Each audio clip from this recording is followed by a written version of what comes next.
All right. So we have a nice picture. It looks like a nice couple with a background of mountains. I don't know whose it is, though. Yours? Okay. So, yeah, here. Although I always like to try to do it in camera, I'm pretty sure I did this one afterwards, but I always have that in mind of trying to pick out some pictures, try to take some pictures of the scenery and whatnot so that I could do it in Photoshop afterwards. I do wish they were a little less static, the bride and groom, but that's okay. But I do like that I have the Prince of Wales in the picture, so you know the place of where it was. And exactly how I did it in Photoshop, I don't know. I just work with the blending options. And if some of the highlights are in the wrong spot or I don't like them, then I just mask it out. So this is their wedding, and they got married in Waterton, and this is a way of putting the two together.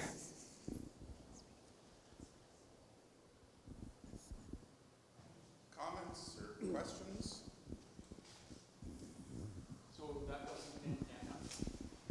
So it was not in camera. It was, done in Photoshop, superimposed in Photoshop. Okay.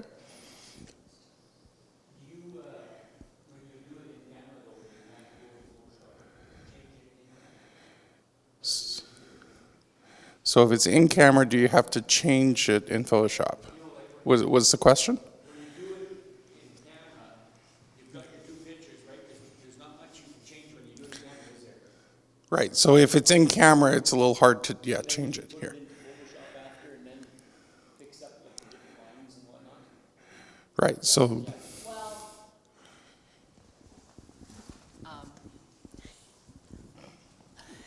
No, you would try to get it right in camera.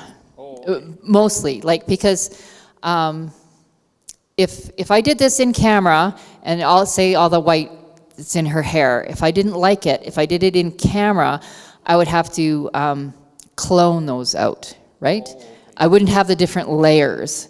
But if I do this out of camera, then I've got a layer that's the mountains and a layer that's the girl, and I can just mask that out instead of cloning it out, if you know what I mean.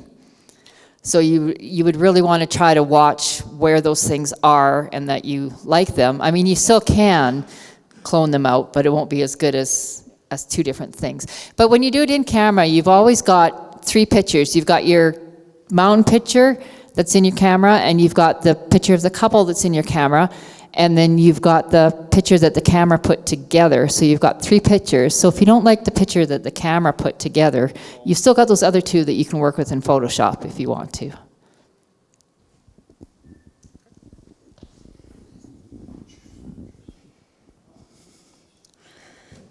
okay, we'll move to the next one.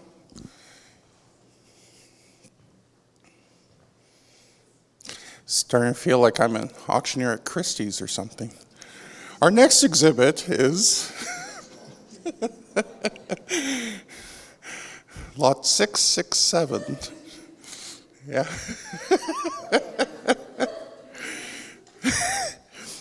So it seems a little unclear as to which side's up. Yes. Okay. Whose was this? Okay.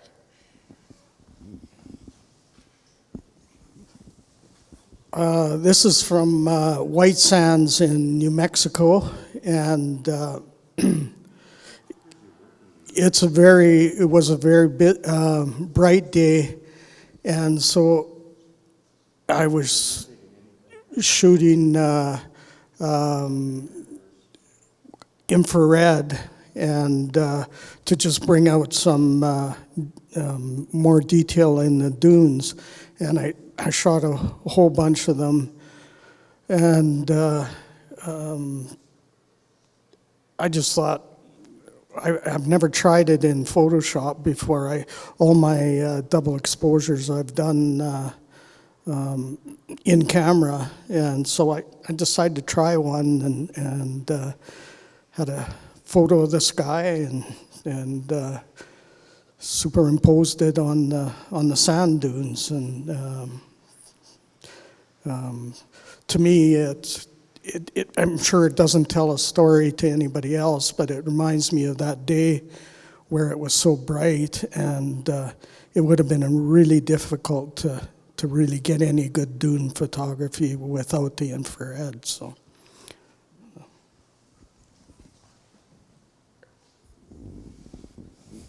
Comments or questions?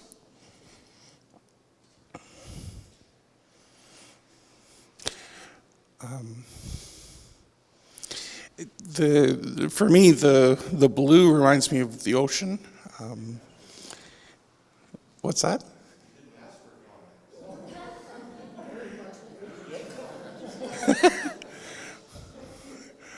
Just say what it reminds me of.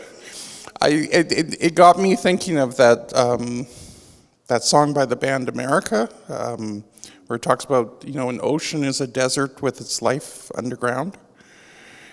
That's what this reminded me of. So that was my comment.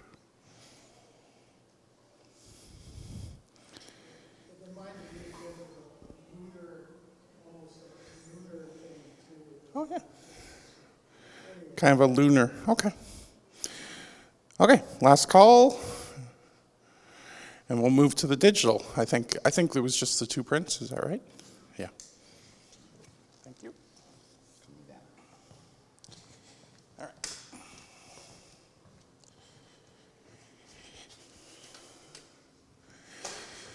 So first one, is, well, I think we know who it's by. It was called No Evil. Yeah.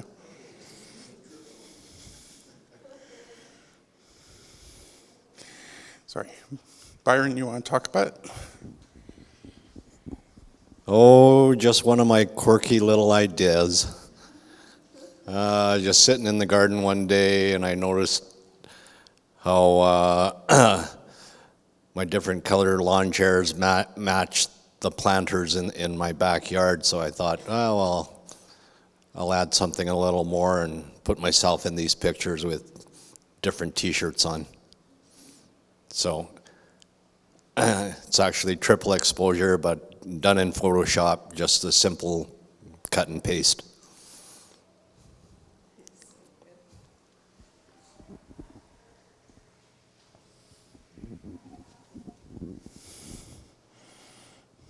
Any comments or? So when you're doing that, are you cutting just the person out? Yeah, I'm. Cutting and pasting just the person? Yeah, I'm just. Let's see how I did this. Took the first shot with the orange T-shirt on, switched T-shirts, and then took the second and third picture. But I just, because the camera's on a tripod, I can just cut and paste a rectangular area around each of the chairs and myself, and just paste it into the first image.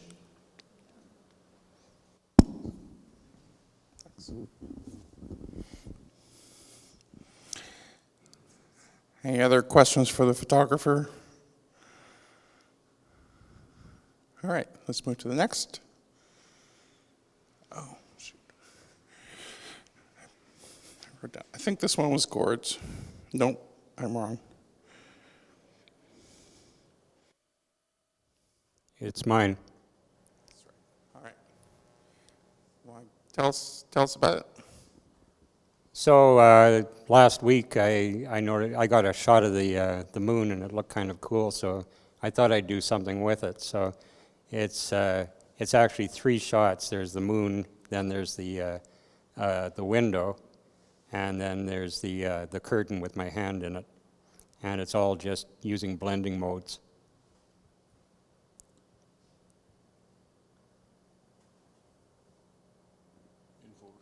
Yeah, in Photoshop.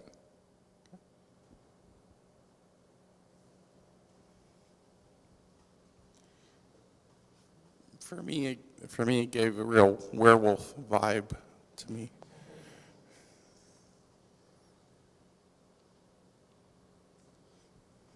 Any questions for the photographer? Okay, we'll move to the next.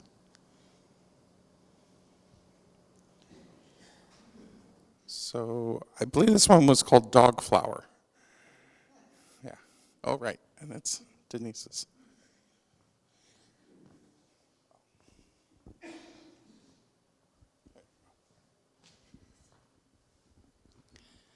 So this assignment for me was really quite a challenge. This was all done in camera.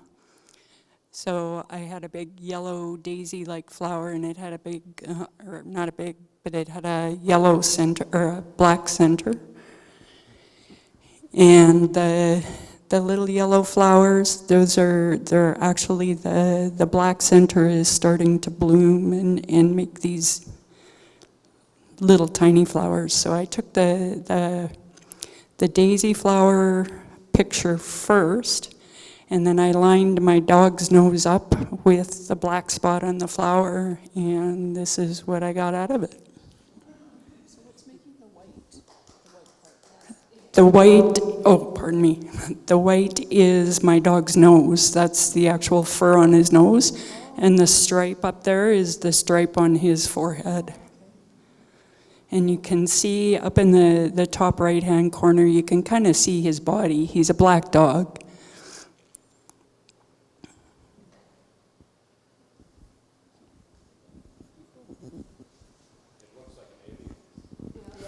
Looks like an alien, yeah. Yeah. Any questions for the photographer? Okay, let's move to the next.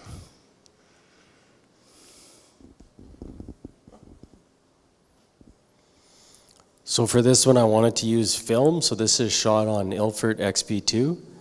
And what I did is I put the book on a white piece of paper, like on a flip chart paper, and then took a picture of it, and then wanted to link writing on the title of the book with writing in the computer, and so that was the second shot. Any questions or comments? Did you wind back the film for the second shot? Well, with this one here, there's like a lever. It was with a Canon A1, so there's a lever under the film advance, so I just moved that to the left, and then like you cock the shutter again by advancing the film, but you're technically not advancing the film, you're just recocking the shutter.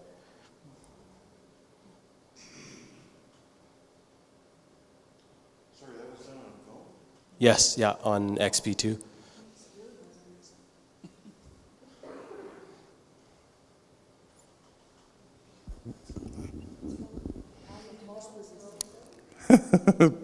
Sorry. No, this was... There you go. No, I haven't developed film in ages, so this was London Drugs that did the development.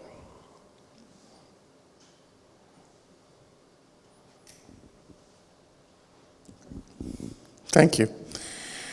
Okay, next.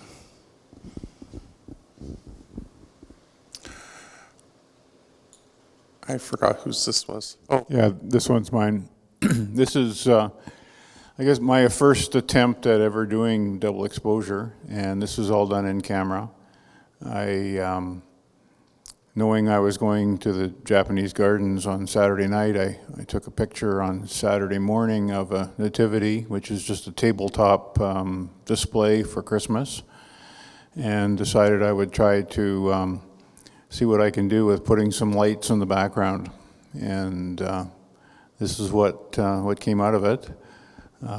Post-processing was basically just some cropping and some exposure adjustments and that sort of thing in Lightroom.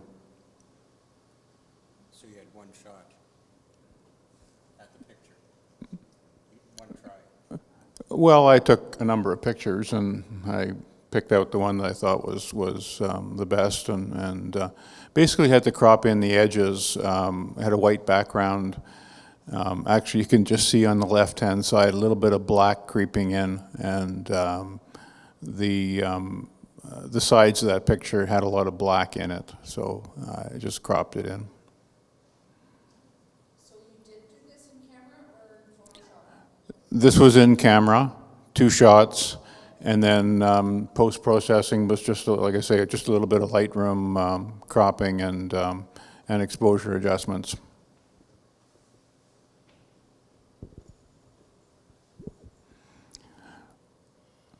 I wouldn't say it's a stellar picture, but it got me working at it, got me thinking about it, and it was kind of interesting.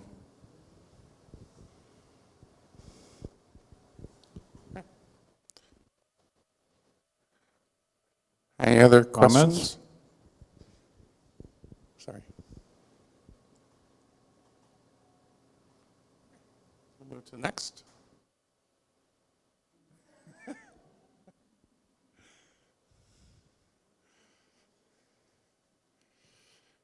right.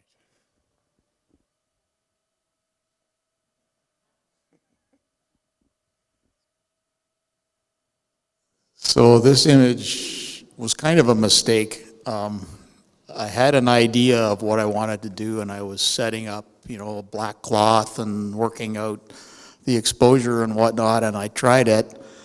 And I took this shot as a test, just to see if I, was in the frame and where I had to be and whether I had the exposure about right. And then I went ahead and did my idea, and it pretty much sucked.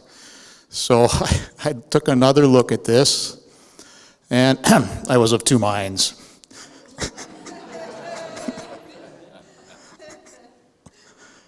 I figured I could have picked either or. Anyhow, this was all done in camera, and then I just obviously converted it to black and white.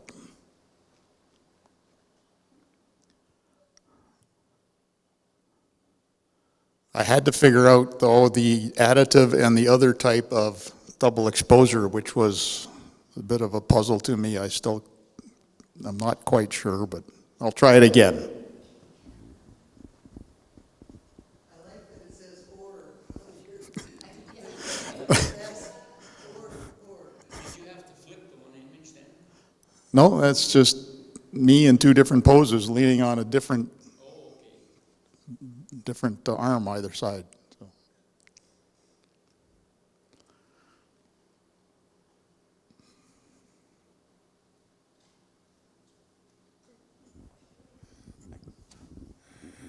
Okay, we'll move to the next then.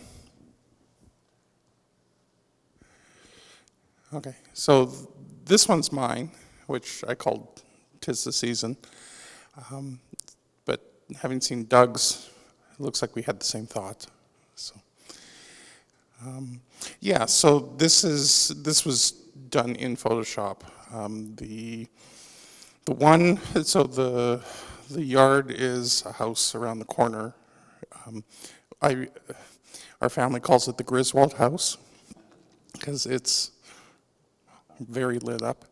The other one was at a community event called the Festival of Nativities. And I had taken a whole bunch, and I liked this kind of stone one.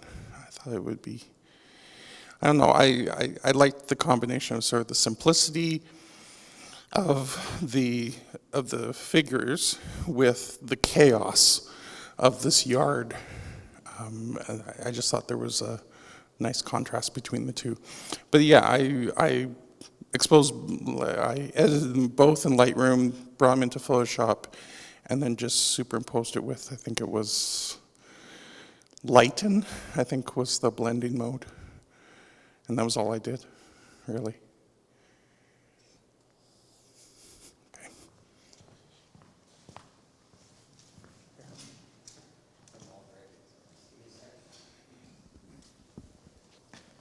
Yeah, I was wondering if the Christmas lights in the top left-hand corner, are those photoshopped in? And the reason I'm asking is because of their size. Are they actually that big, or Oh, they look like lanterns? They do. I hadn't noticed that. Now I'm trying to think why it would have happened. 'Cause so it was a wide, see that shot was, I cropped in a little bit.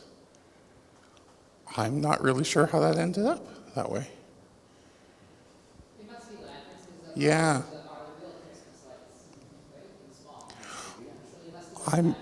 Yeah. You know, I'm gonna have to go look at the house tonight. Okay. Yeah, I'll wait for your answer next month. Thank you. I hadn't noticed that, yeah.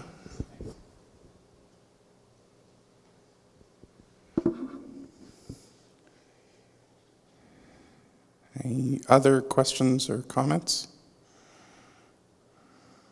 Okay.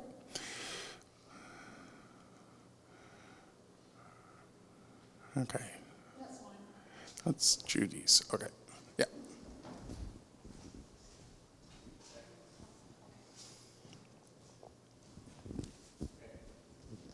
So I took this in camera after a lot of experimentation.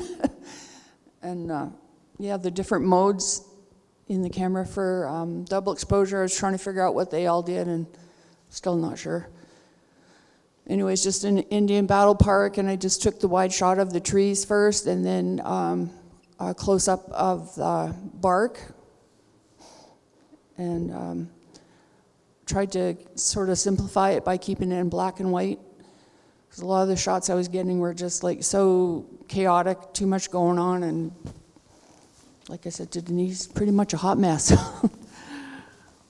Yeah, so that was, oh yeah, and then in Photoshop later, I just bumped up the contrast a bit because it was all, you know, a bit too gray.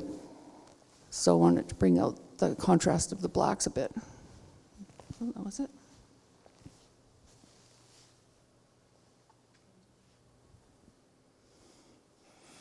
Any questions for Judy?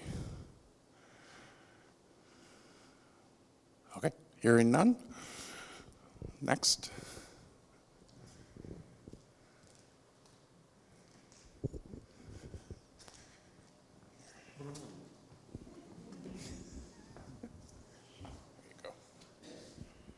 How did you know it was me?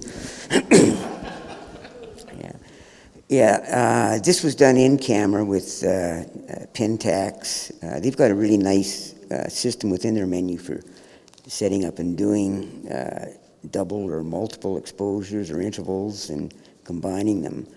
And wanted to try this shot again with utilizing the dark background and high contrast side lighting, and so I was quite pleased with the results on that.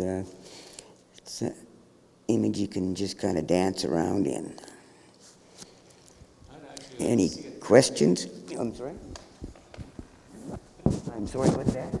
I'd like to see a third head. Actually, I did one in college when I did 4. That's awesome. And put it on a cube, actually. Yeah. No, thank you.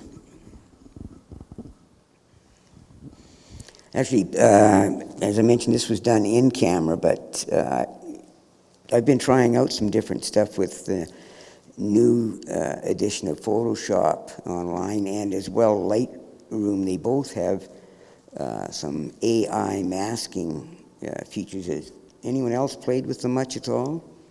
Oh yeah, I played with them a lot. Yeah. Amazing the way you can select sky, subject, box, or shape, whatever. How many shots did it take you to get that way? Actually, that was, two, but I think that was about 5, actually. Yeah. That's really excellent. Oh, thank you. Yeah, the difficulty I set myself up with is I was only using one light, so I had to move that light. This was actually supposed to be just a test, but the 5th one turned out well, so I said to Sandra, no, we're done.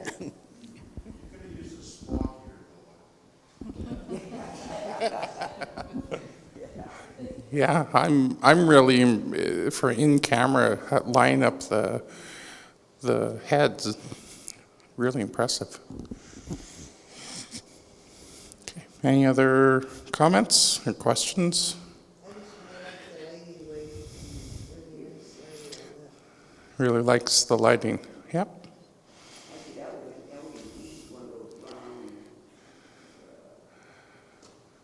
Around LED. Okay.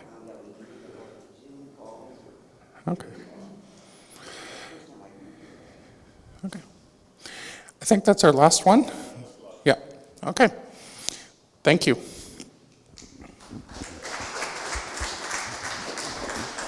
So I'll just grab a light. All right. So the final thing we have for the evening is Dominic is going to talk us. If we can get, we're going to learn about Japan, I guess.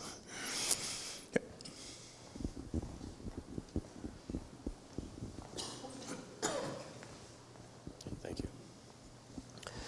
Okay, good evening, everybody. My name's Dominic, for those of you that I haven't had a chance to meet. Can everybody hear me well? Yeah? Okay. So I'd like to take you on a trip. And sir, if you could go to the next slide, please. So I thought what we would do is take a ride through a year in Japan. And we'll go 1 month at a time. And the way that we know that this is January is the red crest on the front of the logo, or the front of the train, is wishing everybody a Happy New Year. And steam trains are still quite common in Japan. And so one of the things that's interesting about Japan is that it's a hyper-modern country, but it's also a very traditional country. Now, the steam trains, though, are mostly for tourists. They're not regular trains, but they are very common. Next slide, please. And so one of the great things about February in Japan is that it's a little bit cold, not like we get here, but cold enough that you can get some nice steam when the train leaves the station. And I used to live actually about a block and a half from the train station. I remember every Saturday at, I think it was at 10:11 and at 5:13, you could hear the steam whistle. So I got this picture, and I had seen the picture in my mind kind of the week or two before, and I was like, oh, I got to go back and catch that fire coming out of the engine like that. I liked the contrast. Next slide, please. So this is March. This is Yamayaki, which means mountain fire. And I went to get pictures, but I also went for the cultural experience, because coming from Western Canada, we never turn a grass fire into a tourist event, okay? But that's what it is over there, and what you can't see in the background are the tour buses, and I mean that literally. There were tour buses full of people to go and get pictures of this, and you can see why. It's actually great. When you don't have to fight the fire, you can actually enjoy it. And they do this every year, and it's just to keep the grass down and keep it fresh and keep the weeds down. And if you look in the background of the mountaintops, you can see it's quite a big area. And it burns very, very fast. And I kind of could tell what the wind was up to, and I figured it would swirl kind of in this little basin here. So I set myself up to be able to catch it so that the wind was blowing hard on the fire, and it would make the fire kind of jump up. Next slide, please. And this is April. And April is the cherry blossom season. And it's a time of year that people really go all out, and they celebrate the cherry blossoms in many ways. And one of them is to take pictures of themselves. And this river that you see here is the Ichino Sakagawa. It means the one that flows from the slope, because it comes out of the mountains, as you can see in the background. And this is a manufactured landscape. These trees were planted, but it's still very beautiful nonetheless. Next slide, please. So May is a fantastic time of year to travel in Japan, because it's not too hot, it's not too humid, it's not too many tourists. And so I enjoyed traveling by train. And I thought this was an interesting mixture of familiar and different, because it's a Catholic church, but you'll notice that there's no pews. People sit on the mats on the ground there. Next slide, please. And this is the Ichino Sakagawa once again, but this is in June, and that's the firefly season. And I took this picture probably about 10 or 11 o'clock at night. It would have been after work. I was there to teach English. We usually work till about 9:30. And yeah, I really enjoyed it. They have a firefly festival there, and it usually attracts a lot of people, a lot of shutterbugs as well. Next slide, please. So this is also June. I cheated for this one. This month gets 2 pictures because there's 2 things that are significant. The first is the fireflies, and the second is the rainy season. And I used to gamble with my students. I would bet them a big liter of orange Fanta that they couldn't guess what day the rainy season would start. And we'd put it on the calendar and make a competition out of it. And this year in particular, it had started really late. It was like 2 weeks late. And it basically rains for about 3 weeks. And you can't do a lot of photography during that time, but if you pick your spots, you can do a little bit. Next slide, please. And so now we're in July, the rainy season is over, so it's time for festivals. This is the Lantern Festival, Tanabata Matsuri. And what I liked about this moment in time was that it was a mixture of old Japan, the steam train Japan, with the lanterns. These lanterns have candles in them. And what I liked is the candlelight is competing with the cell phone light. And that's the new Japan, the modern Japan. And so these girls stopped for a selfie. And they didn't even notice that I took their picture. And this was one of my favorite pictures, actually, from the time I was in Japan. Next slide, please. So this is August. And August is the month where they commemorate the atomic bombs that were dropped on Nagasaki and Hiroshima. And this is Hiroshima. The picture wasn't taken in August. It was actually taken in December, if you can believe it, despite all the green trees. What I liked about it, though, is that near the dome, that's the atomic dome, that's one of the very few buildings that actually survived the atomic blast, because the bomb went off almost directly above it, and it pushed down on the building instead of pushing the building from the side and knocking it over. And what I liked about it is that the trees had lost their leaves. The trees closest to the atomic dome had lost their leaves, so it, you know, it reinforced the chaos and the destruction. The other thing I liked about this is the memories, because if you look at the bottom of the picture to the right of the building, you'll see some plaques, you'll see some people standing there, you can catch a glimpse of a red jacket or something like that. And when I was down there before I took the picture, I noticed there was this kid, this 12-year-old kid who had a New York Yankees hat on. And I figured that if the Japanese were still angry about what happened in the atomic war, the kids wouldn't be wearing New York Yankees hats.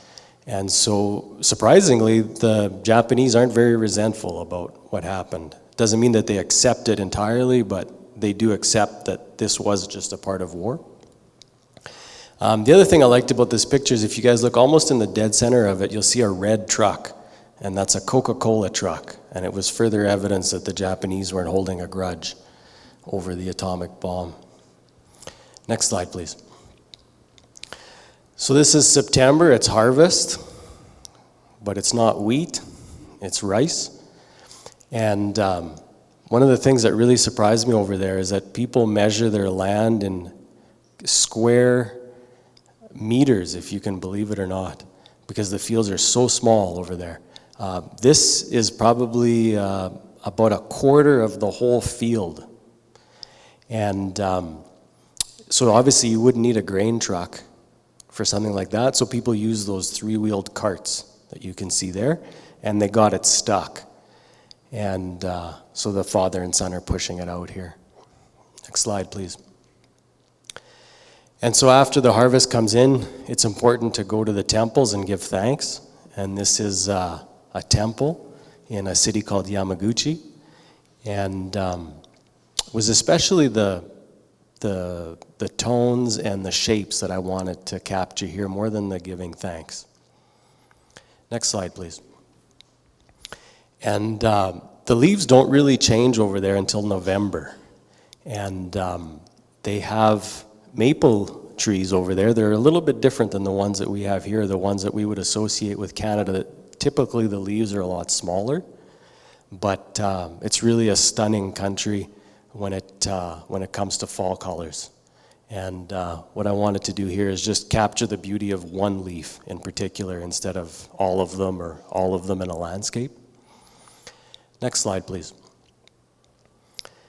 And there's 5 big sumo tournaments every year, and one of them every year, and one of them is in December. And it was quite entertaining actually. It was a lot of fun to see sumo, and quite a rough sport, as you can see the guys getting slapped, and even the ref looks a little bit shocked by what he's seeing. But yeah, it was really interesting to experience that. Sumo is a very popular sport over there. I wouldn't say it's quite as big as hockey over here, but people are really into sumo over there. Next slide, please. So the train is leaving the station, and we're going to stay here. This is the end of our journey. So thank you guys very much. If you have any questions or comments, I'd be happy to answer them.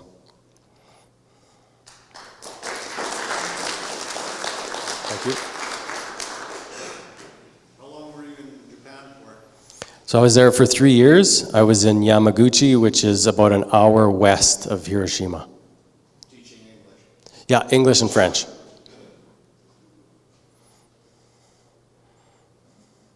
you know Japanese when you went over? No, but my students taught me quite a bit while I was over there, and I learned a little bit on my own as well.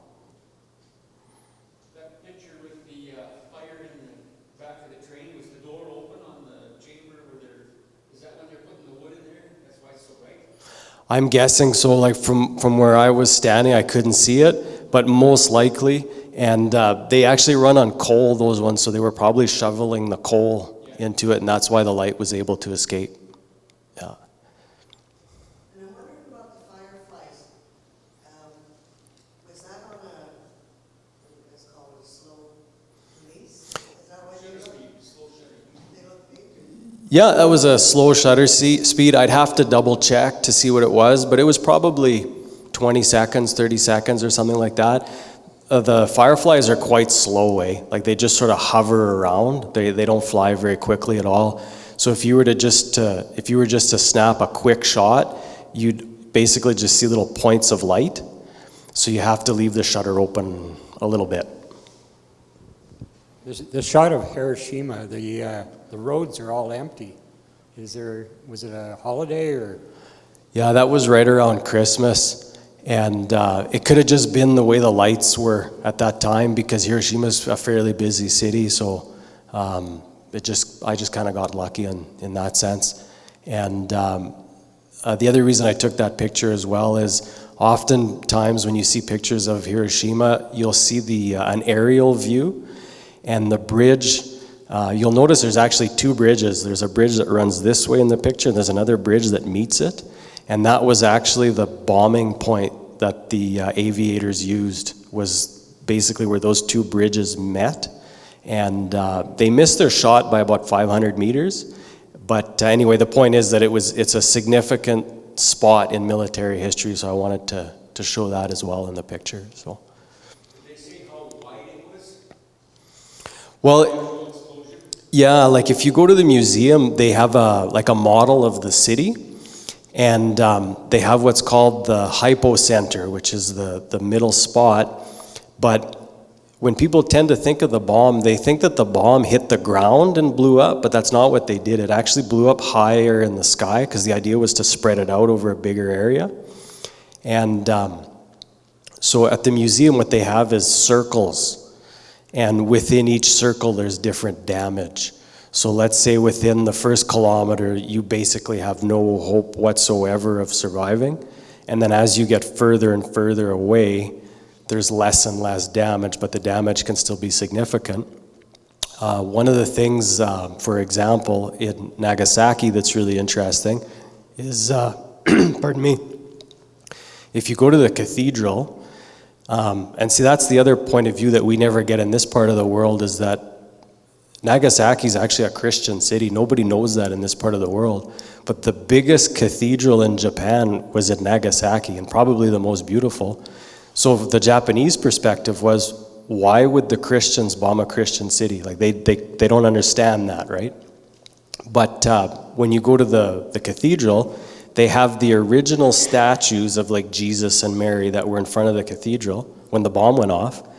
And when you stand and look at them, their texture is like the inside of an Aero chocolate bar. It has a bunch of little bubbles. And that's because an atomic bomb, like it makes a blast, but it also makes incredible heat.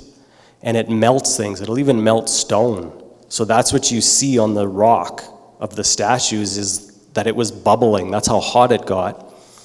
And so within different places in the city, what you'll see on, for example, there's a famous picture of the steps in front of a bank, and you can actually see in the shadow of the steps where someone was sitting when the bomb went off.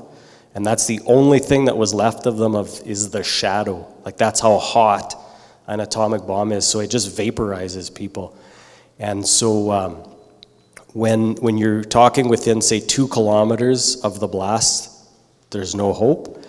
The other thing that doesn't really get talked about that much, that was, like, I love history. I really love World War II history. And I had a student whose dad worked for the phone company. And so the day or two after the bomb went off, his boss told him, well, we need you to go to Hiroshima. Something happened. We don't know what it is exactly, but we need you to go check on the phone lines and let us know what we need to do to fix them. So he got to within about, my student wasn't quite sure, but she figured maybe 12 kilometers away, and the train lines were out. So he had to walk the rest of the way. And he got there, like I say, a day or two after the blast, and people that were just sort of outside of the zone where you would die, their skin would fall off from the heat, eh? So there was a lot of people that were along the river trying to cool their body down, and and so the river, I guess, was quite red. And so he was seeing all this, right? And it was really, really difficult for him. And then at one point, somewhere in the city, he found a camellia. He found a flower that hadn't been destroyed by the bomb. And he saw it, and he had a total mental breakdown because he had seen something so beautiful contrasting something so terrible. And typically the Japanese are very modest people, right? And they're very aware of their self-image, so they don't tell you these stories right away. It took me 3 years to piece this story together from what my student was telling me. But what she was trying to tell me is that her dad spent 1.5 years at a hospital after seeing that. And so those are sort of some of the stories that you don't really hear about, but I don't show them in the pictures, but they're part of the picture for me, because that's what that blast site represents. It's the destruction not only to buildings, but to the people who saw the destruction as well. Yeah. And on that happy note, Merry Christmas. Great, thank you. Oops. Okay, and with that, we're going to wrap things up. Just a few announcements for the next meeting. The theme next month will be candy. So I called it a sweet theme. It's a sweet theme. Alicia is going to give us an ed segment about, I think it was working at the paper. Is that what? Writing for the paper, newspaper. Okay. There'll be a field trip to Elizabeth Hall Wetlands on January 7th. And we're doing a Get to Know Your Camera event in January. I think it was the 14th. And it's here at CASA. We've scheduled a webinar in February 15th with David Duchemin, and we're going to be doing Photo Fusion in March. Have I missed anything? I did check my email before I came this time, so. All right. And with that, we'll call it. And again, thanks to our coffee committee, Annetta and Gail, for the refreshments. And with that, we're adjourned for another month.